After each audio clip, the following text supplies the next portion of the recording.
ओं स्थापकाय च धर्मस्य सर्वधर्मो स्वरूपिणे अवतार वरिष्ठाय रामकृष्णाय ते नमः।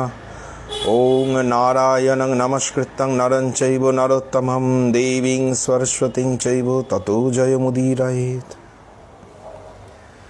परम पूजनीय श्रीमৎ स्वामी सर्वेश्वरानंदजी महाराज एवं कल्याणी मातृ मिशन ও মন্দিরের সকল সন্ন্যাসী ও ব্রহ্মচারী আর আপনারা যারা মহাভারতের চরিত্রগাথা পর্যায়ে আজকে দেবী কুন্তির প্রথম পর্ব আলোচনার শুনতে বসেছেন, আপনাদের সকলকে আমার আন্তরিক কৃতজ্ঞতা, শ্রদ্ধা এবং প্রণাম জানাচ্ছি। শেষ হয়ে গেছে কুরুক্ষেত্র যুদ্ধ। লক্ষ লক্ষ মানুষের এবং পশুর গলিত বিকৃত দেহে ছেয়ে রয়েছে সারা রণভূমি। দাহকার্য চলছে। যুধিষ্ঠির ভার দিয়েছেন বিদুর, সঞ্জয়, তার পুরোহিত ধৌম্য, সারথী ইন্দ্রসেন এবং দুর্যোধনের পুরোহিত সুধর্মাকে এই দাহকার্য যাতে সুচারুভাবে সম্পন্ন হয়। বিখ্যাত বীরগণের তো বিশেষভাবে দাহকার্য হচ্ছেই, কিন্তু নাম না জানা, অজানা, অচেনা অসংখ্য সহস্র সহস্র যে সৈনিক, তাদেরও যে দাহকার্য যাতে যথাযথভাবে হয় সেইভাবে ব্যবস্থা হয়েছে, সেই রকম চলছে। একে একে মৃতদেহ চিতায় তোলা হচ্ছে। দুর্যোধন আর তার ভাইদের আচার্য দ্রোণ, শল্য, জয়দ্রথ, অভিমন্যু, ঘটোৎকচ, দ্রৌপদীর পঞ্চপুত্র কর্ণ, শকুনি, ধৃষ্টদ্যুম্ন সকলকেই অগ্নিসংযোগ করা হয়েছে চিতায়। পুরোহিত ধৌম্য এবং সুধর্মার মন্ত্রোচ্চারণ শোনা যাচ্ছে। সেই সঙ্গে কানে ভেসে আসছে স্বামীহারা, পুত্রহারা অগণিত নারীর তীব্র ক্রন্দনধ্বনি। সারা রণক্ষেত্র জুড়ে শয়ে শয়ে চিতা জ্বলছে। মহর্ষি ব্যাস বলছেন, হালকা ধোঁয়ার আস্তরণের মধ্যে ক্ষত্রিয় বীরগণের জ্বলন্ত চিতাগুলি দেখে মনে হচ্ছে মেঘের আড়ালে উজ্জ্বল গ্রহতারার মতো। ক্রমশ দিনের আলো শেষ হয়ে আসছিল।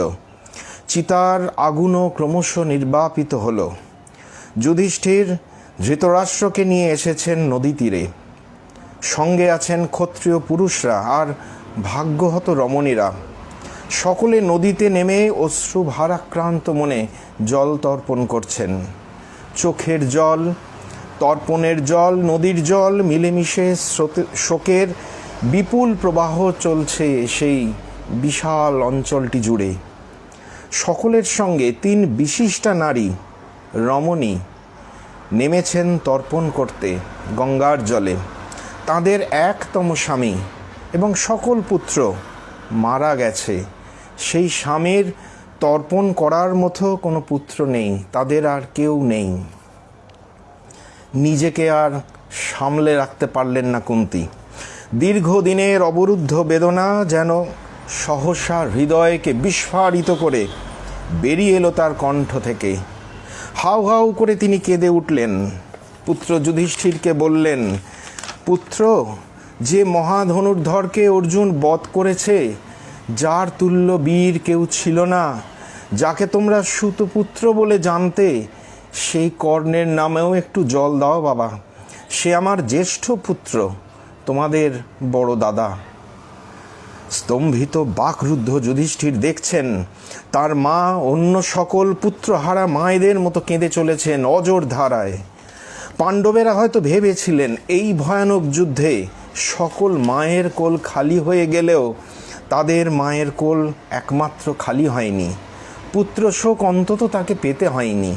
কিন্তু এখন দেখছেন তিনিও পুত্রহারা হয়েছেন। সেদিন কর্ণের জন্য তার ওই 3 পত্নী এবং গর্ভধারিণী কুন্তী ছাড়ার কেউ ছিল না চোখের জল ফেলার মতো। যে ভাগ্যহত পুরুষ সারা জীবন ধরে লড়াই করে গেলেন আপন ক্ষত্রিয় সত্তাকে প্রতিষ্ঠা করার জন্য, কত অপমান বঞ্চনা সহ্য করলেন, তার জীবন যন্ত্রণা কজন মানুষ বুঝেছেন? তার জন্ম বৃত্তান্তই তো জানতেন মাত্র 4 জন, জননী কুন্তী, ভগবান কৃষ্ণ, দেবর্ষি নারদ এবং মহর্ষি ব্যাস। নারদ এবং ব্যাসের কাছ থেকে পরবর্তীকালে শুনেছিলেন ভীষ্ম। বাকিরা তো কেউ জানতেনই না কর্ণ কার পুত্র, আর তার জীবন যন্ত্রণা কৃষ্ণ বুঝেছিলেন। তবে সবচেয়ে বেশি হৃদয়ঙ্গম করেছিলেন মনে হয় কুন্তী। তিনি কর্ণের জন্ম থেকে শুরু করে জীবনের শেষ মুহূর্ত পর্যন্ত সবটাই জানতেন। তার চেয়েও বড় কথা, কর্ণের যন্ত্রণা বোঝার জন্য যে মানসিক অবস্থাটা দরকার সেটা কুন্তীরই ছিল। দুজনের জীবন স্রোতই প্রবাহিত হয়েছে করুণ বেহাগের সুরে। দুজনেই বারংবার বিদ্ধ হয়েছেন ভাগ্যের নির্মম কষাঘাতে। আমরা জানি কুন্তীর পরবর্তী 3 পুত্র যুধিষ্ঠির, ভীম, অর্জুনের জীবনও কত যন্ত্রণা, বঞ্চনা, লাঞ্ছনার তীক্ষ্ণ কণ্টকিত পথে প্রবাহিত হয়েছিল। এমন জনম দুঃখিনী মায়ের জীবন কাহিনীর নামই দেবী কুন্তী। তাকে দেখে আমাদের মনে হয় আমাদের খুব চেনা এক চরিত্র, আমাদের ঘরে ঘরে যার নিত্য উপস্থিতি। বাল্যকালে পিতার অনুগত কন্যা রূপে, যৌবনে পতির সহধর্মিনী রূপে, অন্তে পরিবারের সকলের সুখ স্বাচ্ছন্দ্যের আধার রূপে এবং পুত্রদের পরম আদরণীয়া জননী রূপে কাটিয়ে দেন সারাটা জীবন। ব্যক্তিগত পছন্দ অপছন্দ, ব্যক্তি স্বাধীনতার তাৎপর্য এমন মায়েদের জীবনে অর্থহীন এবং কর্তব্য কর্মের নির্দিষ্ট গণ্ডির মধ্যে প্রতিদিনের জীবনচর্যায় তারা রেখে যান নিঃস্বার্থ সেবা, ত্যাগ, ক্ষমা এবং সহিষ্ণুতার মহৎ আদর্শ। কিন্তু পরিবার তথা সমাজ তাদের উপযুক্ত মর্যাদা বা সম্মান অনেক ক্ষেত্রেই দিতে অপারগ হয়। এ সংসারে তাদের উপস্থিতি বাতাসের মতোই অনিবার্য, কিন্তু অপ্রকাশ্য। লোকচক্ষুর অন্তরালে নীরব ত্যাগ ও সেবার এক মহাকাব্য রচনা করে যখন তারা সংসার থেকে বিদায় নেন, তখন বাস্তবিকই মনে হয় পৃথিবীটা যেন শূন্য হয়ে গেল।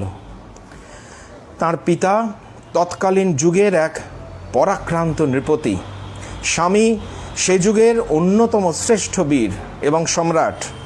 5 পুত্র রূপে গুণে ভারত বিখ্যাত। তার ভ্রাতুষ্পুত্র মানব দেহধারী স্বয়ং ঈশ্বর, আর তিনি কিনা হলেন জনম দুঃখিনী। তার জীবন কাহিনী আসলে অশ্রুর কালিতে লেখা। কৃষ্ণের পিতা বসুদেবের যিনি পিতা অর্থাৎ কৃষ্ণের ঠাকুরদাদা সুরসেন, তার পিস্তুত ভাই কুন্তীভোজকে কথা দিয়েছিলেন তার প্রথম যে সন্তান হবে তাকে তিনি দান করবেন। কেননা কুন্তীভোজের কোনো সন্তান ছিল না। তিনি সুরসেনের কাছে একটি সন্তান প্রার্থনা করেছিলেন দত্তক হিসেবে। সুরসেনের প্রথম যে সন্তানটি হলো সেটি হলো কন্যা, তার নাম রাখা হলো পৃথা। কথা অনুসারে জন্মের পরেই তিনি কুন্তীভোজের হাতে তুলে দিতে পারতেন, কিন্তু দিলেন না।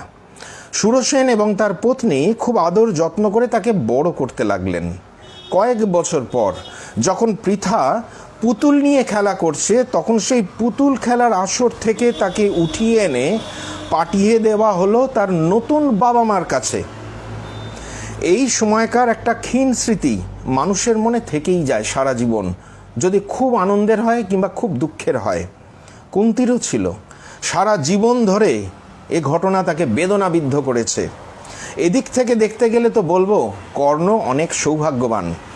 তিনি এই পৃথিবীর রূপ, রস, গন্ধ, শব্দ, স্পর্শকে অনুভব করার সেই প্রথম মুহূর্ত থেকেই জানতেন অধিরথ এবং রাধা তার পিতামাতা। আসল সত্যটি জেনেছেন অনেক পরে, যখন তার মন সেই আঘাতকে সহ্য করার মতো খানিকটা শক্তি অর্জন করে নিয়েছিল। কিন্তু পৃথার শিশু মনে যে গুরুতর আঘাতটি লাগলো তা প্রায় হত্যার শামিল। পরবর্তীকালে এই দুঃখের কথা তিনি মাত্র একবার উচ্চারণ করেছেন, এবং সেটা তার কাছে যাকে তিনি সবচেয়ে বেশি ভালোবাসতেন, ভরসা করতেন। তিনি হলেন কুন্তীর ভাইপো শ্রীকৃষ্ণ। কুন্তী বলেছিলেন, আমি দুর্যোধনকে আর কি দোষ দেব? আমার বাবাই তো আমাকে সবচেয়ে বড় বঞ্চনা করেছেন। যখন আমি বাল্যকালে খেলনা নিয়ে খেলা করতাম, তখনই আমাকে দিয়ে দিলেন মহারাজ কুন্তীভোজের হাতে, যেন আমি টাকার থলে, আর তিনি হলেন দাতা।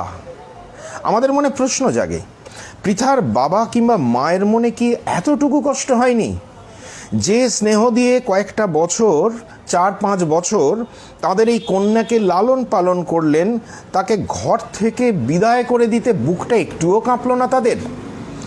আবার যে রাজবাড়িতে এসে পড়লেন ছোট্ট মেয়ে পৃথা, সে বাড়িতে রানীমা আছেন কি না জানা যায় না, তার কোনো উল্লেখ মহাভারতে নেই। পরবর্তীকালে ঘটনাগুলো পড়লে মনে হয় তার অস্তিত্ব আদৌ ছিল কিনা সেই সময়, হয়তো তিনি মারাই গেছিলেন। তাহলে বলতে হয় ওই ছোট্ট মেয়ে পৃথা কুন্তিভোজের কাছে এসে যার নাম হলো কুন্তি, সে কখনো মায়ের আদর পেল না। একেবারেই পায়নি তা অবশ্য বলবো না, একটুখানি পেয়েই সেটা কেড়ে নেওয়া হয়েছিল, যেটা না পাওয়ার বেদনার চেয়েও অনেক বেশি। আর পিতার ভালোবাসা, কুন্তিভোজ তাকে ভালোবাসতেন অবশ্যই, কিন্তু যতই হোক নিজের মেয়ে তো নয়, তাই ভাব ও ভালোবাসার দিক থেকে একটু হলেও পার্থক্য থেকে যায়। কিন্তু কুন্তি তার এই নতুন বাপের বাড়িতে বেশ মানিয়ে নিয়েছিলেন। অন্যের ঘরে গিয়ে মানিয়ে নেওয়াটা মেয়েদের সহজাত গুণ, তবে সেটা প্রকাশ পায় বিবাহ পরবর্তীকালে।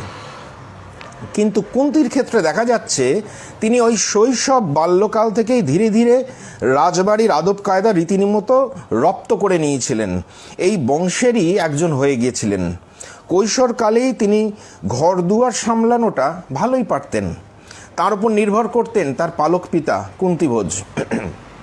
এই সময় এক গুরুভার এসে পড়ল কুন্তির ওপর। এই দায়িত্ব প্রদানকালে কুন্তিভোজের কথাগুলো বেশ লক্ষ্য করার মতো। ঘটনা হলো, দাড়ি ও জটা সমন্বিত, দণ্ডধারী, তপস্যাদীপ্ত, উন্নত দেহী এক ব্রাহ্মণ একদিন মহারাজ কুন্তিভোজের কাছে এসে বললেন, আপনি তো ভিক্ষুকদের দান ধ্যান করেন, আপনার গৃহে থেকে আমার ভিক্ষান্ন ভোজনের ইচ্ছে। এরপরে তিনি একটি শর্ত জুড়ে দিলেন। ভিক্ষান্ন গ্রহণের ক্ষেত্রে আবার শর্ত হয় আমরা জানি না, অবশ্য দেখছি তাই। তিনি বলছেন, আমি এখানে আমার ইচ্ছা অনুসারে থাকব, আহার করব, খাওয়া দাওয়া শোয়া সব আমার ইচ্ছানুসারেই হবে। আপনি বা এ বাড়ির কেউ আমার সঙ্গে কোনো অপ্রিয় আচরণ কখনোই করতে পারবেন না। যদি আপনি আমার শর্তে রাজি থাকেন তবেই আমি থাকব। সেকালে তপস্যাপরায়ণ উন্নত চরিত্র ব্রাহ্মণদের বিশেষ সম্মান করা হতো। যে রাজার সঙ্গে ব্রাহ্মণ বা মুনি ঋষিদের যোগাযোগ থাকত, তিনি সমাজে ধর্মনিষ্ঠ বলে যথেষ্ট সম্মান শ্রদ্ধা পেতেন। ব্রাহ্মণদের বিরূপ আচরণ কোনো বুদ্ধিমান রাজাই করতেন না। এই ঘটনাটি মহাভারতের 3 জায়গায় সন্নিবেশিত হয়েছে। অন্যান্যদের ক্ষেত্রে যেখানে 2 বার বলা হয়, কুন্তির ক্ষেত্রে এই ঘটনাটি 3 বার বলা আছে। একেবারে প্রথমে আদি পর্বে বয়ক্রম অনুসারে বিভিন্ন চরিত্রের অতি সংক্ষিপ্ত পরিচয় প্রদানকালে, যেমন সিনেমার শুরুতে একটা কাস্টিং হয়, অনেকটা সেই রকম। দ্বিতীয়বার বিবৃত হয়েছে যখন ভীষ্ম পাণ্ডুর জন্য পাত্রী হিসেবে কুন্তিকে ভেবেছেন, তখন প্রসঙ্গক্রমে কুন্তির পরিচয় প্রদানকালে। প্রায় সব চরিত্রের ক্ষেত্রেই এমনটি ঘটেছে, 2 বার করে, প্রথমে সংক্ষেপে, তারপরে বিস্তারিতভাবে। কিন্তু ব্যতিক্রমীভাবে কুন্তির এই ঘটনাটি 3 বার বলা হয়েছে। প্রথমে আদি পর্বে তো 2 বার, তারপরে সভা পর্ব ছাড়িয়ে একেবারে বন পর্বে কর্ণের কবচকুণ্ডল দান প্রসঙ্গে জন্মেজয়ের প্রশ্নের উত্তরে বৈশম্পায়ন এটি জানাচ্ছেন। সকলে এই তৃতীয় বিবরণটি ধরেই কুন্তির জীবনের এই বিশেষ ঘটনাটি আলোচনা করেন। এত কিছু বলার কারণ হলো, এই তৃতীয়বার কথিত ঘটনায় ব্রাহ্মণের কিন্তু কোনো নাম উল্লিখিত হয়নি। অথচ প্রথম এবং দ্বিতীয়বারে কথিত এই ঘটনাটিতে ব্রাহ্মণের নাম বলা হয়েছে দুর্বাসা। উপরন্তু পরবর্তীকালে পাণ্ডুর কাছে কুন্তি যখন এই ঘটনার কথা বলবেন, তখন তিনি প্রথমে একবার ব্রাহ্মণ বলে পরের বাক্যেই বলছেন দুর্বাসা, যে দুর্বাসা কিনা ব্রাহ্মণদেরও অনেক ঊর্ধ্বে, এক স্বনামধন্য মহাশক্তিশালী ঋষি, ব্রাহ্মণ বললে ছোট করা হয়। তার কথা মহাভারতেরও 1000 বছর আগে রামায়ণে পাই। আবার মহাভারতে এরও বহুকাল পরে অর্জুনের নাতি পরীক্ষিতের সময়ও পাই। তাই মনে প্রশ্ন জাগে, দুর্বাসার আয়ুষ্কাল তাহলে কত? 1000 বছরেরও বেশি? এ কি সম্ভব? নাকি ওই ব্রাহ্মণ ঋষি দুর্বাসার কোনো শিষ্য পরম্পরা, বা দুর্বাসার মতোই হয়তো তার স্বভাব, যে কারণে তৃতীয়বার সবিস্তারে বলার সময় দুর্বাসা না বলে বারবার ব্রাহ্মণ বলে উল্লেখ করা হলো? নাকি এটা পরবর্তীকালে মহাভারতের মধ্যে কেউ নিজের মতো করে ঢুকিয়ে দিয়েছে। এরকম মহাভারতে অনেকই আছে। বঙ্কিমচন্দ্র থেকে শুরু করে অনেক বিশেষজ্ঞই বলেছেন মহাভারতের মধ্যে অনেক কিছু প্রক্ষিপ্ত আছে, আর সেটা হবে নাই বা কেন। এই আধুনিক যুগে কত সাধু মহাপুরুষদের জীবনীতে হোয়াটসঅ্যাপ ফেসবুকে ভর্তি হয়ে আছে। শ্রীরামকৃষ্ণ স্বামী বিবেকানন্দকে নিয়ে কত প্রক্ষিপ্ত ঘটনা, ভিত্তিহীন ঘটনা প্রচারিত হয়ে চলেছে। এ তো মাত্র 150 বছরের ব্যাপার, আর ওটা 3500 5000 বছর আগেকার ব্যাপার হতেই পারে। তবে মহাভারতের কোন কোন অংশ প্রক্ষিপ্ত তা নির্বাচন করা কঠিন।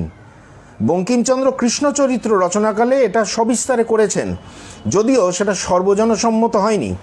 তাই আমরা প্রক্ষিপ্ত কোনটা সেই বিচারে ঢুকছি না, সরাসরি ফিরে আসছি ঘটনার মধ্যে। দুর্বাসা বা ব্রাহ্মণের মুখে সমস্ত কথা শুনে ধর্মপ্রাণ কুন্তিভোজ রাজি হলেন। এবং কি অদ্ভুত, ব্রাহ্মণের এমন কঠিন সেবার জন্য তার মনে এলো তার পালিকা কন্যা কুন্তির কথা। তার নিজের মেয়ে হলে এমনটি করতেন কিনা সন্দেহ আছে।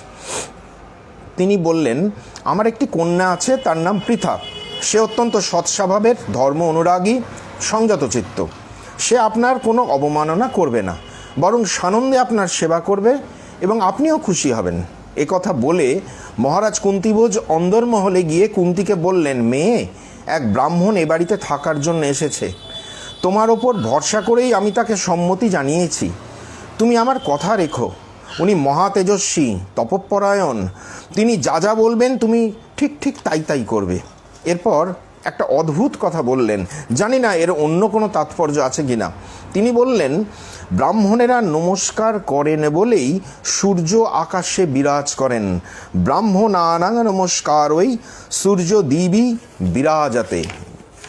কুন্তিভোজ এরপর যে কথাগুলি বললেন, মনে হয় তার মধ্যে একটু সাফাই গাওয়া আছে, কিছুটা অযাচিত প্রশংসাও আছে। আসলে তিনি তো বুঝতে পারছেন কি কঠিনতম ব্রতে নিযুক্ত করতে চলেছেন তার এই পালিকা কন্যাটিকে, যে কিনা কিশোরী। আর কুন্তি যে এটা বুঝতে পারছেন না তা মনে হয় না। তার দুঃখের বীজ এর মধ্যেই নিহিত। কুন্তিভোজ বলছেন, অতিথি ব্রাহ্মণদের যে তুমি কিভাবে শ্রদ্ধার সঙ্গে নিষ্ঠার সঙ্গে সেবা করো তা তো আমি জানি। আমার বন্ধু বান্ধব আত্মীয় স্বজন এমনকি ভৃত্যদের সঙ্গেও তুমি যথোপযুক্ত ব্যবহার করো। সকলেই খুশি তোমার প্রতি। তবু তুমি তো খুব ছোট এবং আমার মেয়ে, তাই ব্যাপারটা মাথায় রেখে তোমায় শুধু খেয়াল রাখতে বলছি। কুন্তিভোজ তার কথাটা এখানেই শেষ করতে পারতেন, কিন্তু করলেন না। এরপর তিনি যেটা বললেন তাতে বোঝা যাচ্ছে কুন্তিকে তিনি যত না নিজের মেয়ে মনে করেন তার চেয়ে বেশি ভাবেন দত্তক নেওয়া মেয়ে। বুদ্ধিমতী কুন্তির বুঝতে কিছু অসুবিধা হয় না। জানি না মহাভারতের আর কেউ এমন আছেন কি না যিনি ওই কৈশোরকালে এমন অপ্রিয় পরিস্থিতির মুখোমুখি হয়েছিলেন। কুন্তিভোজের যে কথাগুলি কুন্তিকে আঘাত দিয়ে থাকতে পারে বলে আমাদের মনে হচ্ছে, সে কথাগুলো এই, কুন্তিভোজ বলছেন পৃথা, সম্বোধন করছেন পৃথা বলে, যেটা তার জন্মদাতা পিতার দেওয়া নাম। কুন্তি বলছেন না পৃথা, পৃথা তুমি সুরসেনের কন্যা। তার বাবার নামটি স্মরণ করিয়ে দিচ্ছেন। কত বড় বংশে জন্মেছ তুমি। তোমার বাবা ভালোবেসেই আমার হাতে তোমাকে তুলে দিয়েছিল। অবশ্য তোমার বাবা তোমার জন্মের আগে আমাকে কথা দিয়েছিল তার প্রথম সন্তানকে আমায় দান করবেন, তাই আজ তুমি আমার মেয়ে। কুন্তিভোজ বলছেন, তোমার বাবা তোমাকে আমার হাতে তুলে দিয়েছিল সানন্দে। কোন বাবা সেটা করতে পারে? কুন্তির মনে কিছু লাগলো না তো। কুন্তিভোজ এরপর বলছেন, তুমি এক রাজবংশ থেকে আর এক রাজবংশে এসেছো। যেমন এক হ্রদ থেকে নদী আর এক হ্রদে এসে পড়ে, এক বাড়ির সুখ থেকে তুমি আর এক বাড়ির সুখে এসে পড়েছ। কুন্তিভোজ তো শুধু রাজবংশের মর্যাদাটাই বুঝছেন, কিন্তু এক বালিকার পিতামাতা পরিবর্তনের যন্ত্রণাটা কি বুঝছেন? মনে হয় না। উপরন্তু এর পরেও কুন্তিভোজ বলছেন, জানো তো, মন্দ বা নিচ বংশের মেয়েদের যদি খানিকটা আচার নিয়মের মধ্যে রাখা যায় তবে তারা চপলতাবশত যা করা উচিত নয় সেটা করে ফেলে। এই কথা বলার কারণ কি কুন্তিকে? কুন্তিভোজ কি বোঝাতে চাইছেন তোমার আচরণে কোনো ত্রুটি দেখা গেলে তোমার বাবার মুখই পুড়বে? অর্থাৎ তিনি কুন্তির সামনে বাবা সেজে থাকেন, কিন্তু তার মধ্যে কোনো পিতৃত্ব নেই।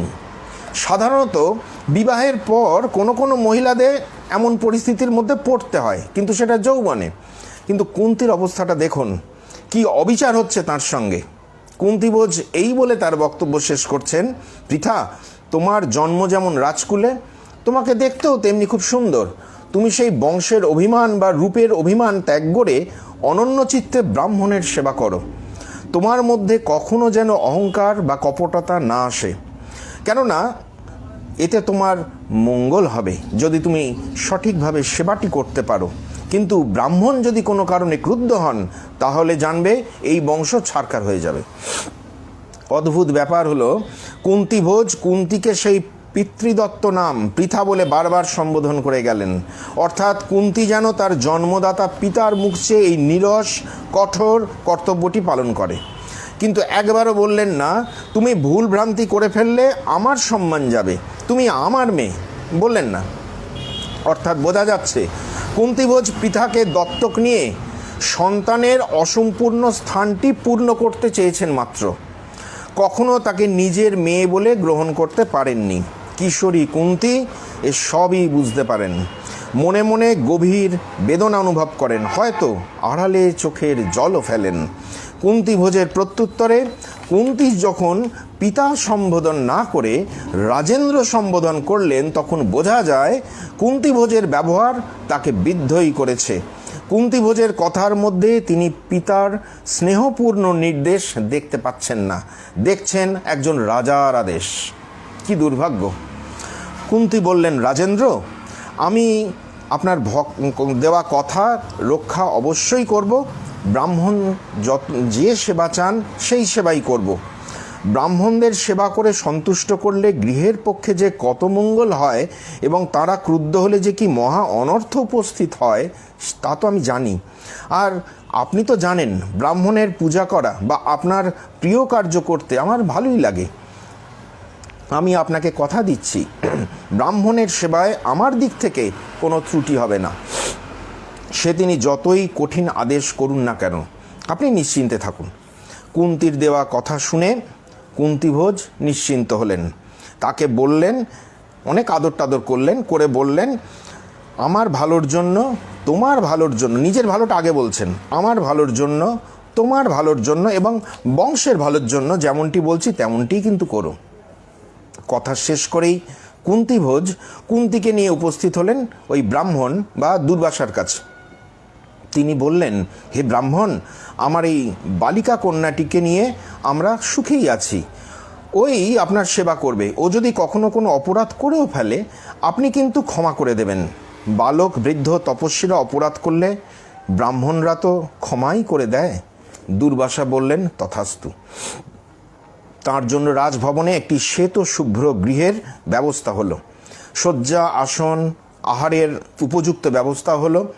রাজকন্যা পৃথা আলস্য অভিমান ত্যাগ করে শুচিশুভ্র অন্তরে পবিত্রভাবে সেবা করতে লাগলেন দুর্বাসার। কিন্তু এই সেবা নেহাত সহজ ছিল না। কোনোদিন হয়তো তিনি বলে গেলেন সকালে ফিরে আসবেন, ফিরলেন রাত্রে কিংবা কয়েকদিন পর। আবার যেদিন বললেন আমি আজকেই ফিরব, সেদিন না ফিরে অনেক দিন পরে এলেন। আর অনেক দিন পরে ফিরব বলে হয়তো সেদিনই সন্ধেবেলা এসে হাজির হলেন। এসে আবার অনেক উৎকৃষ্ট খাদ্য চাইলেন, খেতে দিতে হবে, যেগুলো কিনা রীতিমতো দুর্লভ। তার খাওয়া দাওয়ার বায়নাক্কা ক্রমশ বাড়ছিল। কুন্তিভোজ সেই অনুসারে দ্রুত ব্যবস্থাও করছিলেন এবং প্রতিদিন দুবেলা পৃথার কাছে খোঁজ নিচ্ছিলেন ব্রাহ্মণ সন্তুষ্ট রয়েছেন কিনা। পৃথা প্রতিদিনই তাকে আশ্বস্ত করছিলেন। সেবা গ্রহণের নামে দুর্বাসার রীতিমতো অত্যাচার, অকারণ তিরস্কার মুখ বুজে সহ্য করে যেতেন কুন্তি, যাতে তার আঁচ কুন্তিভোজের গায়ে না লাগে। অর্থাৎ প্রথম থেকেই কুন্তি আত্মনিবেদিত পরার্থে। মহাভারতের কবি বলছেন, দুর্বাসা যতই নিত্য নতুন কঠিন আদেশ করুন না কেন, অপরিসীম ধৈর্য, সহিষ্ণুতা ও সংযম সহায় পৃথা একাগ্র মনে তার সেবা করে যেতে লাগলেন। চলল একটা বছর। জীবনের প্রান্তকালে এসে কুন্তি মহর্ষি ব্যাসকে একবার বলেছিলেন, অত্যন্ত শুদ্ধ পবিত্রভাবে আমি ব্রাহ্মণের সেবা করেছিলাম। তার উপর রাগ করার মতো অনেক ঘটনাই ঘটেছিল, কিন্তু আমি কখনো রাগ করিনি। কিছুমাত্র ভুল বলেননি কুন্তী। 1 বছর এইভাবে চলার পর তার আচরণে সামান্যতম ত্রুটিও খুঁজে পেলেন না দুর্বাসা। বলছেন মহাভারতের কবি, পৃথা বা কুন্তীকে পরীক্ষা করতেই কি তাহলে তার আশা? এবং সেই পরীক্ষাকে কঠিন থেকে কঠিনতর করে তার মানসিক ও চারিত্রিক দৃঢ়তা দেখাটাই কি ছিল তার উদ্দেশ্য? কিন্তু কেন? দেখছি এর পরেই মহাভারতের কবি জানাচ্ছেন, দুর্বাসা অত্যন্ত সন্তুষ্ট হয়ে পৃথাকে বললেন, তোমার কল্যাণ হোক, আমি পরম তুষ্ট হয়েছি তোমার পরিচর্যায়। অতএব তুমি কোনো দুর্লভ বর প্রার্থনা করো, এমন বর যা সমস্ত সীমন্তিনী বধূকে লজ্জা দেবে। একটা কিশোরীকে বলছেন এই কথা। মহাভারতের প্রধান নারী চরিত্র 3টি, গান্ধারী, কুন্তী এবং দ্রৌপদী। গান্ধারীর ভক্তি ও তপস্যায় তুষ্ট হয়ে দেবাদিদেব মহাদেব তাকে বর প্রার্থনা করতে বললে তিনি বলেছিলেন তাঁর ইচ্ছে শতপুত্রের জননী হওয়ার। তার বিবাহের পর মহর্ষি ব্যাসও তাকে বর দিতে চাইলে গান্ধারী ওই একই বর প্রার্থনা করেছিলেন, উপরন্তু তার সঙ্গে যোগ করে দিয়েছিলেন স্বামীর অনুরূপ শতপুত্রের জননী হতে চান। আর দ্রৌপদী তো তপস্যাই করেছিলেন ধর্মজ্ঞান, শক্তি, বীরত্ব, পাণ্ডিত্য রূপে অদ্বিতীয় এক পুরুষকে স্বামী হিসেবে লাভ করার। কিন্তু 5 বার বলার ফলে মহাদেব তাকে 5টি পতি লাভের আশীর্বাদ করেছিলেন। কিন্তু কুন্তী, তিনি কি বললেন আমাদের অবাক করে দিয়ে?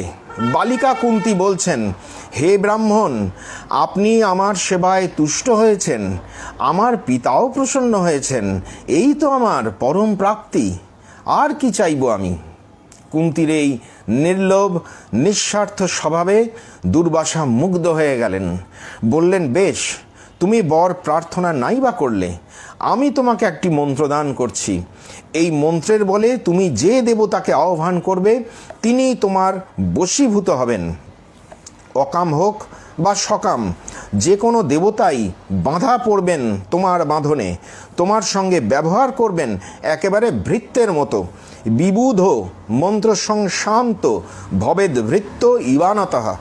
মহাভারতের কবি বলছেন, উগ্র তেজস্বী সেই দুর্বাসাকে বরগ্রহণে অসম্মতির কথা পৃথা বলতে পারলেন না, অভিশাপের ভয়।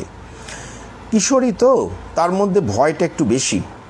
দুর্বাসা তাকে অথর্ববেদের শেষ ভাগ থেকে কিছু মন্ত্র দান করলেন। তারপর কুন্তীভোজকে ডেকে বললেন, রাজা, আপনার কন্যা সবসময় সুন্দরভাবে পরিচর্যা ও সম্মান করে আমাকে পরিতুষ্ট করেছে। আমি এতদিন এখানে সুখেই ছিলাম, এবার আমি আসছি বলেই তিনি মুহূর্তের মধ্যে চলে গেলেন। আগেই বলেছি এই ঘটনাটি মহাভারতে 3 জায়গায় আছে। তফাতেই প্রথম বিবরণে বলা হচ্ছে, দুর্বাসা কুন্তীকে এই বশীকরণ মন্ত্র দিয়ে বলেছিলেন, তুমি এই মন্ত্রের সাহায্যে যে দেবতাকে আহ্বান করবে সেই দেবতার অনুগ্রহে তুমি পুত্র লাভ করবে। এবং দুর্বাসা এই কথা বললে কুন্তী কুমারী হয়েও কৌতূহলী হয়ে তখনই সূর্যদেবকে আহ্বান করেন এবং তিনি গর্ভবতী হন। এটি প্রথমবারের যে বিবরণ তাতে রয়েছে। দ্বিতীয় বিবরণটিতে একটু বেশি বলা আছে। সেখানে অতিরিক্ত তথ্য হিসেবে যেটা বলা আছে সেটা হলো, দুর্বাসা বুঝতে পেরেছিলেন কুন্তীর সন্তান জন্মদানের প্রতিবন্ধকতা আছে, তাই এই মন্ত্র দিয়েছিলেন এবং এই মন্ত্র প্রয়োগের মাধ্যমে তখনই সদ্য দেবতার কাছ থেকে সন্তান লাভ করা যায়, যা কিনা মানুষের পক্ষে অসাধ্য। এই বিবরণগুলি পাশাপাশি রেখে যদি বিচার করি তাহলে কয়েকটি প্রশ্ন মনে জাগবে। প্রথম, একটি কুমারী বালিকাকে কি এই ধরনের মন্ত্র দেওয়া যুক্তিযুক্ত? সে কি এর মর্মার্থ বুঝবে? কুমারী হলে তিনি গর্ভবতী হলেন কিভাবে? একেবারে তখনই এই বরদানের ব্যাপারটি বাড়ির আর কেউ জানতে পারল না? এই প্রশ্নের মীমাংসা করা দুরূহ। আমাদের কাছে এর কোনো স্পষ্ট উত্তর নেই, মহাভারতে অন্তত নেই। কুন্তীর জীবনের এই গুরুত্বপূর্ণ ঘটনাটি যে 3 বার উল্লেখ পাচ্ছি মহাভারতে, তাদের মধ্যে এমন পার্থক্য এবং অসঙ্গতি এর পরেও আছে। তৃতীয় বিবরণ অনুসারে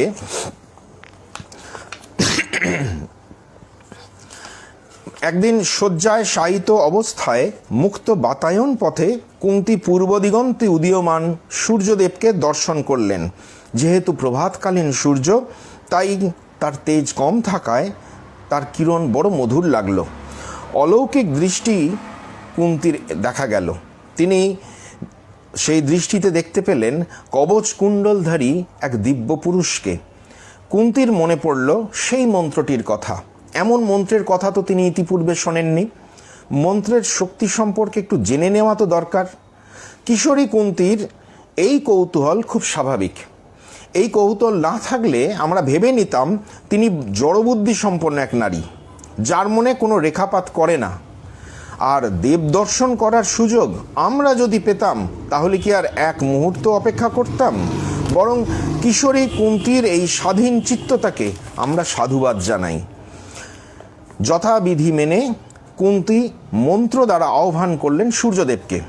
মধুর ন্যায় পিঙ্গল বর্ণ আজানুলম্বিত বাহু কেউর মুকুটধারী সূর্যদেব সকল দিক আলোকিত করে আনন্দিত চিত্তে দ্রুত এসে উপস্থিত হলেন কুন্তির কাছে। তিনি যোগ বলে নিজেকে দ্বিখণ্ডিত করায় এক ভাগে তিনি আকাশমণ্ডলে অবস্থান করে আর এক ভাগে কুন্তির গৃহে আগমন করলেন। বলছেন মহাভারতের কবি, সূর্যদেব বললেন, আমি তোমার মন্ত্রের প্রভাবে আকৃষ্ট বশীভূত হয়ে এখানে এসেছি রাজকন্যা, বলো আমায় কি করতে হবে? কুন্তি বিস্মিত হলেন, বললেন, হে ভগবান, আপনি যেখান থেকে এসেছেন সেখানেই গিয়েই স্থিত হন।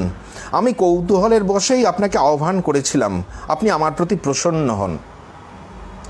সংস্কৃত শব্দ প্রসীদ, তাকে বিশুদ্ধ বাংলায় বলতে হয় প্রসন্ন হন। এর ঠিক ব্যঞ্জনাটি বুঝতে গেলে এটাকে ইংরেজিতে বলতে হবে, আমাদের বুঝতে সুবিধা হবে। প্লিজ প্লিজ আপনি ফিরে যান, এটাই বলতে চাইছেন। সূর্যদেব বললেন, তুমি যেমনটি বলছো তেমনটি হবে। আমি নিশ্চয়ই ফিরে যাব, কিন্তু দেবতাকে ডেকে এনে বৃথা পাঠানো তো উচিত নয়। তোমার মনে তো ইচ্ছে ছিল অসাধারণ বলশালী এবং আমার মতো কবচকুণ্ডলধারী এক পুত্রের জন্ম দেবে তুমি। যদিও মহাভারতে এমনি বর্ণনার মধ্যে এটা লেখা নেই, এটা সূর্যের মুখ থেকে আমরা জানতে পারছি। হয়তো ভেবেইছিলেন। কুন্তি অত্যন্ত ভীত হয়ে পড়লেন। কোনো রকমে নিজেকে সামনে নিয়ে বললেন, সূর্যদেব, আপনি আপনার স্থানেই ফিরে যান। আমি বালিকাসুলভ চপলতাবশতই মন্ত্রের প্রভাব পরীক্ষা করতে আপনাকে ডেকে ফেলেছি। প্রভু, আপনি আমাকে ক্ষমা করুন। আর যেখানে আমার পিতা মাতা ও গুরুজনেরা রয়েছেন সেখানে তাদের অতিক্রম করে আমি আমার বিষয়ে কোনো সিদ্ধান্ত নিতে পারি না। এতে আমি ধর্মভ্রষ্ট হব। প্রত্যেক নারীর ধর্ম তার দেহের পবিত্রতা রক্ষা করা। এই ধর্ম আমি লোপ করতে পারবো না, আমাকে মাফ করুন। কিন্তু প্রত্যুত্তরে সূর্যদেব যা বললেন তা আমাদের হতচকিত করে দেয়। শুধু বিস্ময় নয়, হতচকিত করে দেয়। সেই ঋগ্বেদের সময় থেকে যে সূর্যদেবের আরাধনা ভারতবর্ষে ব্যাপকভাবে প্রচলিত, যে সূর্যদেবকে নারায়ণের সঙ্গে অভিন্ন জ্ঞানে ধ্যেয়ৎসদা সবিতৃমণ্ডল মধ্যবর্তী নারায়ণ বলা হয়, নরশরীরে আবির্ভূত ভগবান কৃষ্ণ বা পিতামহ ভীষ্ম প্রতিদিন সকালবেলায় করজোড়ে যাঁর সামনে দাঁড়িয়ে উপাসনা করেন, সেই লোকসাক্ষী ভগবান সূর্যদেব এমন প্রাকৃত মানুষের মতো, এমন নিম্ন মেধার মানুষের মতো কথা বলবেন, বিশ্বাস হয় না। আমার ধারণা এই বিবরণে পরবর্তীকালে অবশ্যই ব্যাস ভিন্ন অন্য কারো কলম চলেছে।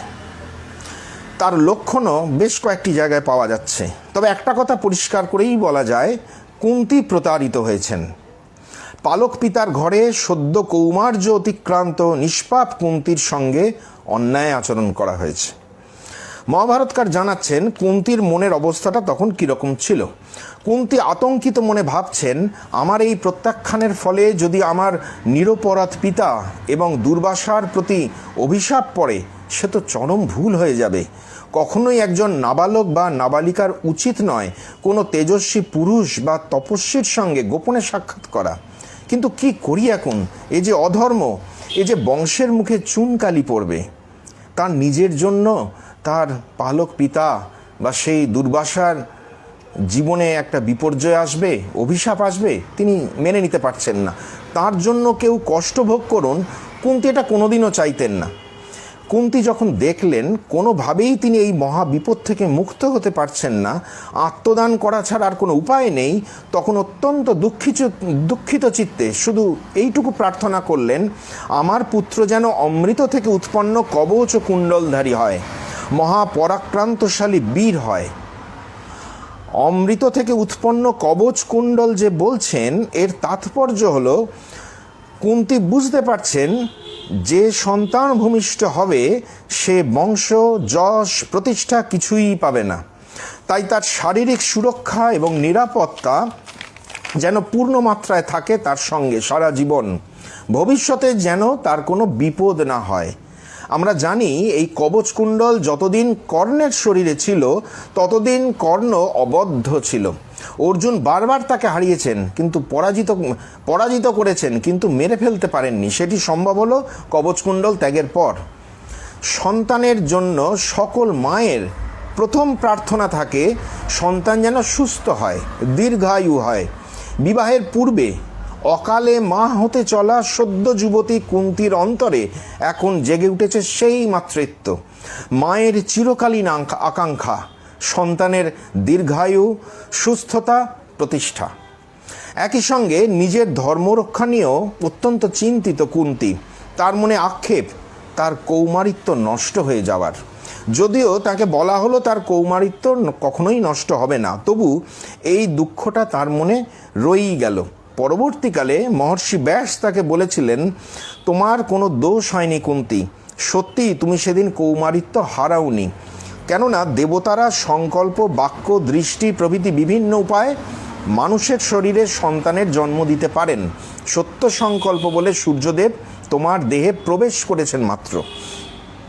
মহাভারতের পরিসরে কেউ কেউ এই ঘটনাকে অন্যায্য বলতে পারেন দুর্ঘটনা, কিন্তু আমরা বলি মহাঘটনা। এ ঘটনা না ঘটলে মহাভারতটাই হতো না। কারণটা খুলে বলি। সেদিন ওই মুহূর্তে এটা বোঝা না গেলেও আজ এতদিনের ব্যবধানে বুঝতে পারি খানিকটা ব্যাক ক্যালকুলেশন করে। সে যুগে ভারতবর্ষে বহু অনাচারী অধার্মিক ক্ষত্রিয় রাজার প্রাদুর্ভাব হয়েছিল, যাদের জন্য জনজীবন এবং ন্যায় ধর্ম একই সঙ্গে বিপর্যস্ত হয়ে পড়েছিল। ধর্মে গ্লানি দেখা যাচ্ছিল। তার নিরসন ঘটাতেই আবির্ভূত হলেন স্বয়ং ভগবান নররূপ ধারণ করে। কেউ তাকে সহায়তা করেছে প্রত্যক্ষভাবে, কেউ পরোক্ষে। বলরাম, সুদামা, উদ্ধব, ভীষ্ম, বিদুর, পঞ্চপাণ্ডব এরা প্রত্যক্ষভাবে। আবার কংস, শিশুপাল, জরাসন্ধ, দুর্যোধন এরা পরোক্ষে, যারা কিনা কৃষ্ণ বিরোধী বা ধর্মবিরোধী, এই শেষোক্তরা। এদের মাধ্যমে সংহত হয়েছিল অধর্ম শক্তি, যার বিনাশ ঘটালেন ভগবান কুরুক্ষেত্র যুদ্ধে এবং তার আগেও। মহাভারতের প্রতিনায়ক দুর্যোধন, যিনি কিনা অধর্মপক্ষের মূল শক্তি, তার প্রধান সহায়ক হলেন কিন্তু কর্ণ। কর্ণ না থাকলে দুর্যোধন যুদ্ধের দিকেই এগোতেন না, আর যুদ্ধ না হলে ওই অনাচারী অধার্মিক রাজাদেরও পতন হতো না। উল্লেখ্য, পাণ্ডব পক্ষেও কিন্তু এমন রাজা বা ক্ষত্রিয় কেউ কেউ ছিলেন যারা অধার্মিক, তাদেরও সকলেরই বিনাশ হয়েছিল। যুদ্ধ আমাদের কাছে অনাকাঙ্ক্ষিত হলেও কখনো কখনো বিনাশ বা ধ্বংস অতি প্রয়োজনীয় হয়ে পড়ে, জীর্ণ বস্ত্র পরিত্যাগের মতো। তবেই আবার শুরু হয় নতুন সৃষ্টির প্রক্রিয়া। কুন্তী এমন একজন জননী, যার এক পুত্র ধর্মপথে প্রত্যক্ষভাবে সহায়তা করছেন ভগবান শ্রীকৃষ্ণকে, আর একজন অধর্মপথে পরোক্ষ সহায়তা করছেন শ্রীকৃষ্ণকে। কুন্তী সেদিন এই দৈব পরিকল্পনা বুঝতে না পারলেও তার মাধ্যমেই সংঘটিত হয়েছিল এক মহাঘটনা। তিনি দেব কার্যে সহায়তা করলেন আত্মবলিদান করে। আত্মোৎসর্গিত একটি জীবন। গর্ভবতী কুন্তী অত্যন্ত গোপনে কটা মাস রাজপ্রাসাদে কাটিয়ে যথাকালে এক দেবতুল্য পুত্র প্রসব করলেন। গায়ে কবচ, কানে কুণ্ডল, সূর্য সমরূপবান। এক ধাত্রী সহায়তা করলেন তাকে। রাজবাড়িতে একমাত্র এই ধাইমাকে কুন্তী সব জানিয়েছিলেন। এর থেকে মনে হয় কুন্তী ভোজের পত্নী হয়তো এর আগেই মারা গিয়ে থাকবেন, তার কথা একবারও উচ্চারিত হচ্ছে না, একটু আগেই বলছিলাম যেটি। দিব্য কান্তিময় পুত্রের মুখ দর্শন করে আনন্দে ভরে উঠল কিশোরী মায়ের মুখ। কিন্তু ক্ষণকাল মধ্যেই তার নিষ্পাপ মুখমণ্ডল থেকে হারিয়ে গেল আনন্দের সেই শেষ রশ্মিটুকু। বিষাদের ঘন অন্ধকারে আচ্ছন্ন হয়ে পড়ল তার মন। এ পুত্রকে তিনি যে আর কাছে রাখতে পারবেন না। মন্ত্রদাতা দুর্বাসা আসবেন না, তার সম্মান বা মর্যাদা রক্ষা করতে। এ পুত্রের দায়িত্ব নেবেন না সূর্য। নারীত্ব রক্ষা এবং বংশমর্যাদার যাবতীয় দায়িত্ব এসে পড়বে নিরপরাধ এই কিশোরীর ওপর, কুন্তির ওপর। কে বুঝবে আজন্ম পবিত্র ধর্মনিষ্ঠ এই কুমারী মায়ের মর্মবেদনা? আমরা কি কল্পনাও করতে পারি কোন গভীর যন্ত্রণাকে বুকে নিয়ে পুত্রত্যাগের আয়োজন করতে হয়েছিল তাকে? ধাইমাই সমস্ত ব্যবস্থা করেছিলেন। একটি বাক্সের মধ্যে মোম লাগিয়ে মসৃণ করা হয়েছিল, তার উপরে নরম কিছু কাপড় দিয়ে শয্যা প্রস্তুত করে শিশুটিকে শুইয়ে দিয়ে ঢাকনা বন্ধ করে দেওয়া হলো। তারপর ধাইমার সঙ্গে কুন্তি সেটি নিয়ে এলেন অশ্ব নদীর কূলে। তখন মধ্যরাত। অত্যন্ত দ্রুত এবং গোপনে সতর্কভাবে কাজটি সারতে হলো যাতে জানাজানি না হয়ে যায়। নদীর তীরে এসে আর নিজেকে সামলে রাখতে পারলেন না কুন্তি। বুক ভাঙা কান্নায় ভেঙে পড়লেন তিনি। সকরুণভাবে হাত জোর করে ভগবানের উদ্দেশ্যে পুত্রটির জন্য প্রার্থনা করে যেতে লাগলেন। অলৌকিক বিধানে যিনি তোমাকে আমায় দিয়েছেন, তোমার সেই পিতা সূর্যদেব তোমাকে সব সময় রক্ষা করুন পুত্র। আদিত্যগণ, বসুগণ, ইন্দ্রাদি দেবগণ, দিকপালগণ, রুদ্রগণ রক্ষা করুন তোমাকে। জল, স্থল, অন্তরিক্ষের কোনো বিপদ যেন স্পর্শ না করে তোমাকে। পুত্র, তুমি যেখানেই থাকবে তোমার কবচ দেখেই ঠিক চিনতে পারবো আমি। কিন্তু এমন পোড়া কপাল আমার, তোমাকে কোলে নিয়ে একটু আদরও করতে পারলাম না। তোমার পিতা সূর্যদেবই ধন্য, তিনিই তোমাকে সব সময় দেখতে পাবেন। যে পিতামাতার ঘরে তুমি বড় হবে, দুধ খাবে, হামা দেবে, আদো আদো কথা বলবে, ধুলো কাদা মেখে খেলা করবে, সেই পিতামাতাই ধন্য। সত্যি তারা কত পুণ্যবান। বড় হয়ে তুমি যখন তেজস্বী বীর হয়ে বিচরণ করবে, তখন যারা তোমাকে দেখবে তারাই ধন্য। আমি বড় ভাগ্যহীনা, তোমাকে কাছে রাখতে পারলাম না। কুন্তি চোখের জলে বাক্সটি ভাসিয়ে দিলেন অশ্ব নদীর জলে। খুব ভালো হতো নদীর নাম অশ্ব না হয় যদি হতো অশ্রু। কুন্তির চোখের জলেই তো ভেসে গেলেন কর্ণ। মহাভারতের কবি বলছেন, বাক্সটি অশ্ব নদীতে ভাসতে ভাসতে ক্রমে চর্মোন্নতি নদীতে, সেখান থেকে যমুনা হয়ে গঙ্গায় এসে পড়ল। তারপর আরও ভাসতে ভাসতে হস্তিনাপুর সাম্রাজ্যের অধীনস্থ অঙ্গদেশের চম্পানগরীতে পৌঁছল। অমৃত থেকে উৎপন্ন দিব্য বর্ম ও কুণ্ডল এবং দৈবকৃপাই রক্ষা করল শিশুটিকে। ভাসমান ওই বাক্সটিকে দেখে কোলে তুলে নিলেন ধৃতরাষ্ট্রের বন্ধু অধিরথ নামে এক সারথি এবং তার পত্নী রাধা। মহাভারতের কবি আরও জানিয়েছেন, গুপ্তচর মারফত কুন্তি সমস্ত খবর রাখছিলেন তার এই সদ্যজাত পুত্রটির। যখন সে বড় হয়েছে, নাম হয়েছে বসুসেন এবং কর্ণ, তখনও নিত্য তিনি খবর রাখছিলেন। এখানেও দুটি প্রশ্ন আমাদের মনে ওঠে, কেননা সেটি ঠিক বাস্তবসম্মত বলে মনে হচ্ছে না। প্রথম, একটি সদ্যজাত শিশু কিভাবে এতদিন ধরে এ নদী ও নদী পেরিয়ে বিনা আহারে ভেসে যেতে পারে? এবং দ্বিতীয়, কুন্তি এই ঘটনাটি বলেছিলেন শুধুমাত্র ধাইমাকে। লোকলজ্জার ভয় ভেঙে যখন তিনি একজন কিনা তরুণী, তিনি কিভাবে গুপ্তচর নিয়োগ করলেন? এমন কি হতে পারে যে কুন্তি ধাইমার হাতেই হয়তো তুলে দিয়েছিলেন শিশুটিকে এবং হস্তান্তরিত হতে হতে সেটি চলে এসেছিল অধিরথের কাছে? এটি যদি হয় তাহলেই আমাদের প্রশ্ন দুটির সদুত্তর মিলবে। কিন্তু এমন যে ঘটেছে এর কোনো প্রমাণ মহাভারতে নেই, এসব আমাদের কল্পনা। অনর্থক যদি কিন্তুর বেড়াজালে আটকে না পড়ে মূল বক্তব্যটি আমরা ধরে নিতে পারি। কুন্তির এই সদ্যজাত পুত্রটি বড় হচ্ছিল অধিরথের গৃহে এবং সে খবর কোনোভাবে রাখছিলেন কুন্তি। এই ঘটনাটির পেছনে দৈব পরিকল্পনা যাই হোক, আমরা ওই তরুণীর মর্মযন্ত্রণা চিন্তা করতে গেলে বাকরুদ্ধ হয়ে যাই। একজন নারীকে সারাটা জীবন ধরে কি অসহনীয় যন্ত্রণা বুকে চেপে থাকতে হলো, এক আধ দিন নয়, সারাটা জীবন। দুঃখ, লজ্জা, আতঙ্ক, অনুতাপের এই দীর্ঘ কণ্টকময় জীবন পরিক্রমা মহাভারতে আর কাউকে করতে হয়েছে বলে আমার অন্তত জানা নেই। তার জীবনে সুখ শান্তি স্বপ্ন এসেছে, আনন্দ এসেছে, কিন্তু বড়ই স্বল্প সময়ের জন্য। এরপরেই দেখছি মহাভারতের কবি বলছেন, সত্য রূপ গুণোপেতা ধর্ম রামা মহাব্রতা দুহিতা কুন্তি ভোজস্য পৃথা পৃথুলোচনা। উৎসাহ রূপ ও গুণের অধিকারিণী দীর্ঘ নয়না কুন্তি ভোজ কন্যা পৃথা ক্রমশ ধর্মপরায়ণা এবং ব্রতচারিণী হয়ে উঠলেন। তার মধ্যে একই সঙ্গে তেজ, লজ্জা, কোমলতা প্রভৃতি সৎ নারী চরিত্রের সব লক্ষণই প্রকাশিত হলো। তার কথা চেনা পরিচিতদের মুখে মুখে ছড়িয়ে পড়তে লাগলো। অনেক রাজাই তাকে বিবাহ করতে উৎসুক হলেন।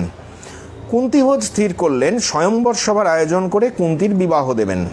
এই সংবাদ এসে পৌঁছলো হস্তিনাপুরেও, কারণ তখন পিতামহ ভীষ্ম ধৃতরাষ্ট্র পাণ্ডু বিদুরের বিবাহ দেবেন বলে চিন্তা করছিলেন। নির্দিষ্ট দিনে অন্য রাজ্যগুলির রাজার সঙ্গে পাণ্ডুও উপস্থিত হলেন স্বয়ংবর সভায়। সিংহের মতো দর্প, বিশাল বক্ষস্থল, অপূর্ব কান্তির অধিকারী পাণ্ডুকে দেখেই মনে হচ্ছিল সূর্য যেমন অন্য গ্রহকে ম্লান করে দিয়ে আপন দেজে ভাস্বর থাকে, পাণ্ডুও সেরকম সভা মধ্যে বসে রয়েছে দ্বিতীয় ইন্দ্রিয়ের মতো। অনিন্দ সুন্দরী কুন্তী তাকে দেখে মুগ্ধ হলেন, বড়মাল্য পরিয়ে দিলেন তাঁরই কণ্ঠে। কুন্তিভোজ পাণ্ডুর সঙ্গে বিবাহ দিলেন কুন্তির। যৌতুক হিসেবে দান করলেন নানা রকম রত্নালঙ্কার। উপস্থিত মহর্ষি ও ব্রাহ্মণগণ জয়ধ্বনি দিলেন, আশীর্বাদ করলেন। পাণ্ডু নবপরিণীতা কুন্তিকে নিয়ে ফিরে এলেন হস্তিনাপুরের রাজপ্রাসাদে। কুন্তির মতো আমরাও স্বস্তির নিঃশ্বাস ফেললাম। কুন্তির সৌভাগ্য সূর্যের উদয়। স্বামী পুত্র নিয়ে কুন্তির এই নতুন জীবন আনন্দময় হয়ে উঠুক, এই প্রত্যাশা যখন আমাদের মনের মধ্যে গড়ে উঠছে, ঠিক তখনই বৈশম্পায়ন আমাদের একটি অদ্ভুত কথা শোনাচ্ছেন। বলছেন, ভীষ্ম মদ্ররাজ শল্যের কাছে গিয়ে তার কন্যা মাদ্রীকে প্রার্থনা করলেন পাণ্ডুর দ্বিতীয়া পত্নী হিসাবে। তাদের কুলধর্ম অনুসারে কন্যার শুল্ক রূপে বহু হাতি, ঘোড়া, রথ, বস্ত্র, অলঙ্কার, রত্ন দিতে হলো ভীষ্মকে। মহারাজ শল্য সেই শুল্ক গ্রহণ করে মাদ্রীকে তুলে দিলেন ভীষ্মের হাতে, এবং ভীষ্ম মাদ্রীকে হস্তিনাপুরে নিয়ে এসে বিবাহ দিলেন পাণ্ডুর সঙ্গে।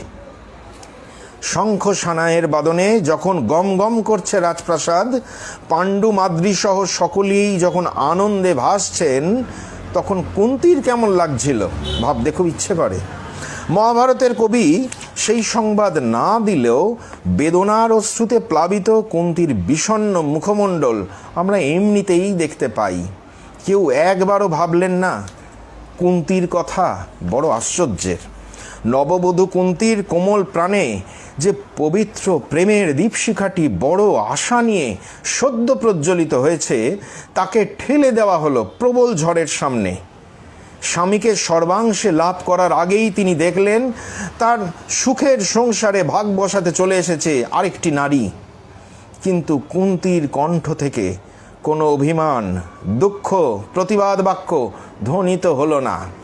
বহুকাল পরে তিনি কৃষ্ণের কাছে নিজের বেদনা প্রকাশ করে বলেছিলেন, পিতৃকুলের মতো শ্বশুরকুলেও তাকে বঞ্চনা করা হয়েছে, এইটুকুনি কথা। কিন্তু আমরা জানি সেই বঞ্চনার ইতিহাস কত দীর্ঘ। তার পতিগৃহে আসার কয়েকদিন পর থেকেই শুরু হয়েছিল শ্বশুরকুলে বঞ্চনার সূত্রপাত, আর দুর্ভাগ্যের বিষয় সেটি শুরু হয়েছিল ভীষ্মেরই হাত ধরে, মাদ্রীকে পাত্রী হিসেবে নিয়ে আসার পর থেকে। যাই হোক, 1 মাস 2 পত্নীকে নিয়ে পাণ্ডু আনন্দে এদিক ওদিক ঘুরে বেরিয়ে পড়লেন দিগ্বিজয়। বহু সৈন্য সামন্ত নিয়ে যুদ্ধযাত্রা করে প্রচুর ধনরত্ন সৈন্য অশ্ব নিয়ে ফিরে এলেন কিছুকাল পর। পরিবারের সকলের মধ্যে তা বিতরণ করলেন। পরিবারের সকলেই অত্যন্ত আনন্দ লাভ করল। রাজা ভরত বা শান্তনুর পর এই প্রথম হস্তিনাপুরের সাম্রাজ্যের সীমানা বহুদূর বিস্তৃত হলো।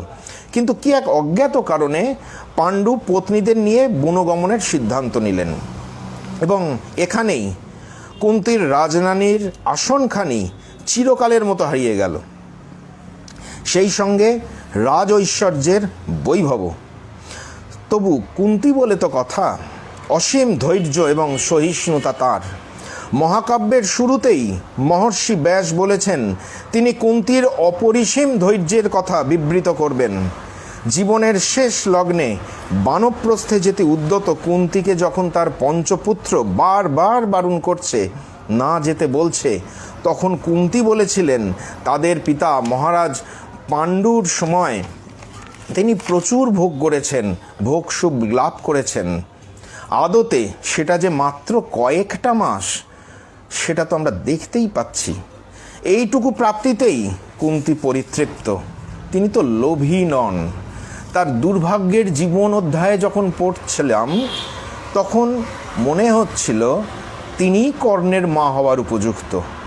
কর্ণ তাঁরই পুত্র হিসেবে মানানসই।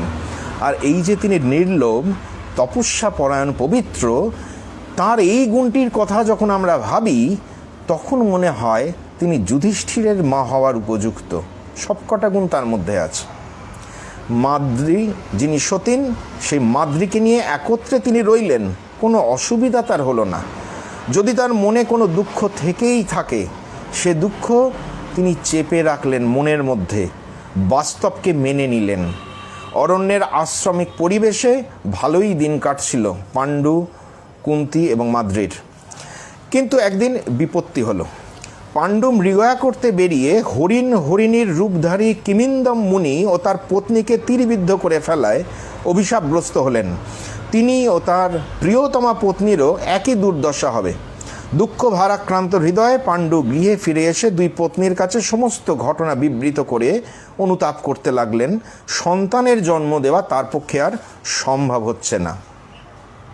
এই কথা যখন শুনলেন কুন্তি, তার কেমন লাগলো? প্রথম যৌবনে যিনি মা হয়েও মাতৃত্বের অধিকার থেকে বঞ্চিত হয়েছিলেন, সেই কুন্তি নিশ্চয়ই স্বপ্ন দেখেছিলেন ভবিষ্যতে মা হয়ে পুত্রমুখ দর্শন করে হৃদয়ের জ্বালা জুড়বেন। তার কাছে এই আঘাত যে কত মর্মান্তিক সে কি বলার অপেক্ষা রাখে? পাণ্ডু স্থির করলেন তপস্যায় আত্মনিয়োগ করবেন, তিনি গৃহত্যাগী হবেন। কুন্তি এবং মাদ্রী দুজনেই বললেন, আপনি যদি আমাদের ত্যাগ করেন তবে আজই আমরা প্রাণ ত্যাগ করব। বরং আমাদের ইচ্ছা আপনি যখন যেখানে যেভাবে তপস্যায় মগ্ন হবেন, আমরাও আপনার সঙ্গে একইভাবে তপস্যায় নিরত হব। মৃত্যুর পর স্বর্গলাভ করেও আপনি আমাদের স্বামী থাকবেন। সম্মত হলেন পাণ্ডু। তিনি জটাবলকল ধারণ করে সমস্ত বস্ত্র, ধন, অলঙ্কার যা কিছু সব ব্রাহ্মণদের দান করে ভৃত্যদের বললেন হস্তিনাপুরে গিয়ে জানাতে তারা তিনজনে প্রব্রজ্যা অবলম্বন করেছেন। মধ্য যৌবনেই কুন্তির কথা ভাবলে বড় বিস্ময় লাগে। যে সময় তার রাজপ্রাসাদে রাজরানীর মুকুট পরে দাসদাসীদের হুকুম করার কথা ছিল, সেই সুসময় তার সকল চাওয়া পাওয়া, সুখ ঐশ্বর্যের চির সমাপ্তি ঘটে গেল। কিন্তু এর জন্য তার মনে কোনো ক্ষোভ বা হতাশার বিন্দুমাত্র প্রকাশ দেখা গেল না। ভাগ্য বিধাতার প্রতি একবারও উচ্চারিত হলো না কোনো বিদ্রোহ বাক্য। সব কিছু তিনি নিজে মেনে নিলেন স্বভাবসিদ্ধ ভঙ্গিতে। ভারতীয় নারীর চিরন্তন আদর্শকে সামনে রেখে তিনি এক অনন্য সাধারণ পাতিব্রত্যের দৃষ্টান্ত স্থাপন করতে লাগলেন প্রতিটি পদক্ষেপে। ধৈর্য, শ্রদ্ধা, সংযম ও পবিত্রতার কোন উত্তুঙ্গ শিখরকে স্পর্শ করে থাকলে মানুষ তার চরম দুঃখ হতাশার নিশ্ছিদ্র আধারেও এমন দৃঢ় ও উন্নত রাখতে পারে, মহিষী কুন্তী তার সবচেয়ে বড় প্রমাণ। আর বোধহয় এই কারণেই তার গর্ভে জন্ম নিয়েছিলেন স্বর্গের দেবতারা, যারা ভগবানের পার্শ্বচর হিসেবে পৃথিবীর বুকে স্থাপন করবেন ধর্ম, ন্যায় ও সত্যের বিজয় পতাকা। পাণ্ডু, কুন্তী ও মাদ্রীকে নিয়ে সেখান থেকে চলে এলেন নাগশত পর্বতে। সেখানে থেকে গন্ধমাদন পর্বত, ইন্দ্রদুম্ন সরোবর প্রভৃতি ঘুরে শতশৃঙ্গ পর্বতে এসে তপস্যায় মনোনিবেশ করলেন। সেখানকার মুনি ঋষিদের স্নেহাশীর্বাদ লাভ করলেন অচিরেই। দীর্ঘকাল তপস্যার পর পাণ্ডু ব্রহ্মর্ষি তুল্য হয়ে গেলেন, কিন্তু তার মনে একটি আক্ষেপ রয়েই গেল। শাস্ত্রবাক্য অনুযায়ী যাগযজ্ঞ করে দেবঋণ থেকে, বেদ পাঠ ও তপস্যা করে ঋষি ঋণ থেকে এবং দয়াবান হয়ে মনুষ্য ঋণ থেকে মুক্ত হলেও তিনি অপুত্র খাওয়ায় পিতৃঋণ থেকে মুক্ত হতে পারলেন না।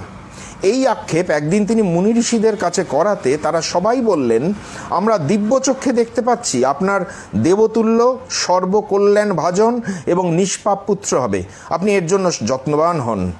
এ কথা শুনে পাণ্ডুর আনন্দ হলেও পর মুহূর্তে পড়ে গেলেন মহা দুশ্চিন্তায়। কী করে সম্ভব? একদিন নির্জনে কুন্তিকে ডেকে পাণ্ডু বললেন, কুন্তি, তুমি কথা দাও, আমার কথা রাখবে। আমার এই বিপদকালে তুমি আমার জন্য পুত্রের জন্মদান করো। ধর্মজ্ঞ পণ্ডিতেরা বলেন, পুত্রই ইহলোক ও পরলোকে ধর্মসঙ্গত আশ্রয়। পুত্রহীন বলে আমি তো কখনোই পুণ্যলোক লাভ করতে পারবো না। দেখো, স্বয়ংভাব মনুও বলেছেন, ঔরসজাত পুত্রের চেয়েও ক্ষেত্রজ পুত্র উত্তম। সুতরাং আমার অনুরোধ, তুমি সবর্ণ বা উত্তম বর্ণ পুরুষ থেকে পুত্র লাভের চেষ্টা করো। আজন্ম ধর্মপরায়ণ এবং পতিব্রতা যে নারী তার সমস্ত আশা আকাঙ্ক্ষা জীবন যৌবন অক্লেশে বিসর্জন দিয়ে স্বামীর সঙ্গে কঠোর তপস্যায় জীবনকে বরণ করে নিয়েছিলেন, তার পক্ষে স্বামীর কাছ থেকে এমন আদেশ বিস্মিত মর্মাহত করারই কথা। তার কি মনে হয়নি নারীরা পুরুষের হাতের যন্ত্রমাত্র? তাদের স্বর্গ লাভের আকাঙ্ক্ষা চরিতার্থ করার জন্য নারীর মর্যাদা, স্বাধীনতা, সংযম, সহিষ্ণুতার ধূলিসাৎ করতে হবে? কুন্তী যে যন্ত্রমাত্র নন, ব্যক্তিত্বহীন নিছক নর্মসঙ্গিনী নন, তিনি রাজকুলবধূ, আত্মমর্যাদাবোধে উদ্দীপ্ত এক অসামান্যা নারী। সর্ব অর্থেই তিনি যে ধর্মসঙ্গিনী, এবার তার প্রমাণ পাওয়া গেল। অকম্পিত দৃঢ়কণ্ঠে বললেন, আপনি তো ধর্মজ্ঞ, আমি আপনার ধর্মপত্নী, একমাত্র আপনাকেই আমি ভালোবাসি, তাই এমন কথা আমাকে বলা আপনার কখনোই উচিত নয়। আমি এমনটা ভাবতেও পারি না। আপনি বরং আপনার যোগ শক্তিতে আমার গর্ভে আপনার মানসপুত্রের জন্মদান করুন। পাণ্ডু কুন্তির কথা মেনে নিয়েও বললেন, পূর্বকালে উদ্দালকের পুত্র শ্বেতকেতু ধর্মসঙ্গত নিয়ম তৈরি করেছিলেন যে সংকটকালে পতির নির্দেশে পত্নী যদি ক্ষেত্রজ পুত্রের জন্মদান না করে তাহলে পাপ হবে। পাণ্ডু নিজের জন্মবৃত্তান্তও বললেন, তিনিও তো ক্ষেত্রজ পুত্র। শেষে মাথায় হাত দিয়ে দিব্যি করে বললেন, নিয়োগ প্রথার মাধ্যমে কোনো তপস্বী ব্রাহ্মণের সাহায্যে গুণবান পুত্রের জন্ম দিতে, যাতে তিনি মৃত্যুর পর সদ্গতি লাভ করতে পারেন। কুন্তী লজ্জায় পড়ে গেলেন, বললেন, কোথায় স্বামীকে প্রসন্ন করাই স্ত্রীর ধর্ম, সেখানে আপনি আমাকে প্রসন্ন করতে চাইছেন? এ তো আমার অধর্ম। কুন্তী তখন বিবৃত করলেন মহর্ষি দুর্বাসা প্রদত্ত মন্ত্রের কার্যকারিতা। বললেন, স্ত্রীলোকের কাছে পতি দেবতা, আপনি যাকে আহ্বান করতে বলবেন আমি তাকেই আহ্বান করব। নিজের যে অধিকার আছে, ক্ষমতা আছে, কুন্তী সেটি প্রকাশ করলেন না। স্বামীর অনুগত স্ত্রী হিসেবে স্বামীর আদেশ পালনই সার্থক বলে মনে করে নিলেন। উৎসর্গিত এক জীবন কুন্তী। তারপর বললেন, দেবতা থেকে সদ্যই পুত্র লাভ করা যায়, আমায় বলেছেন মহর্ষি দুর্বাসা, কিন্তু ব্রাহ্মণ থেকে পুত্রলাভ হতে নির্দিষ্ট সময় পর্যন্ত অপেক্ষা করতে হবে। তৃপ্তি ও সুখের জন্য কুন্তীর এই আত্মোৎসর্গে অভিভূত হয়ে গেলেন পাণ্ডু। চমৎকৃত হয়ে তিনি বললেন, আমি ধন্য হলাম, অনুগৃহীত হলাম, তুমি আমাদের বংশের রক্ষক হলে। আমি মহর্ষি দুর্বাসাকে প্রণাম করি, যিনি তোমাকে এই মন্ত্রদান করেছেন। আজই তুমি যথাবিধানে ধর্মরাজকে আহ্বান করো, কারণ তিনি দেবগণের মধ্যে সর্বাপেক্ষা পুণ্যবান, আর জ্যেষ্ঠ পুত্র তো রাজা হবে, তাই তার মন সতত ধর্মপথে থাকা বাঞ্ছনীয়। এখানে দুটি কথা বলে রাখা প্রয়োজন। প্রথম, পাণ্ডুর কথা থেকেই বোঝা যায় যে তিনি দুর্বাসার মন্ত্রদানের ব্যাপারটি জানতেন না, এবং ভীষ্ম, যিনি কুন্তীর কথা ভেবেছিলেন পাণ্ডুর স্ত্রী হিসেবে, তিনিও বোধহয় জানতেন না। এমন কথা সকলের না জানাটাই খুব স্বাভাবিক। ভীষ্ম যে কর্ণের জন্মকাহিনী নারদ ও ব্যাসের মুখে শুনেছিলেন সেটা এরও পরে কোনো এক সময়। কোনো গবেষক বলেন পাণ্ডুর বরাবরই পুত্র জন্মদানে অক্ষমতা ছিল বলে ভীষ্ম তার জন্য কুন্তিকে নির্বাচন করেছিলেন। এই তথ্য এক্ষেত্রে সঠিক বলে মনে হচ্ছে না। দ্বিতীয়ত, কেউ কেউ বলেন কুন্তি এই সুযোগ বুঝে পাণ্ডুকে বলে দিতে পারতেন যে তার এক কানীন পুত্র আছে অধিরথের গৃহে, কিন্তু সেটা তিনি করলেন না। আমরা কর্ণের প্রতি মমতায় এমন একটা আকাঙ্ক্ষা করি বটে, কিন্তু সেটা কখনোই বাস্তবোচিত নয়, কেননা এতে পাণ্ডুর কাছে কুন্তির বিশ্বাসযোগ্যতাটাই হারিয়ে যেত চিরকালের মতো। সেখানে আবার সতীন মাদ্রী পাশে রয়েছেন।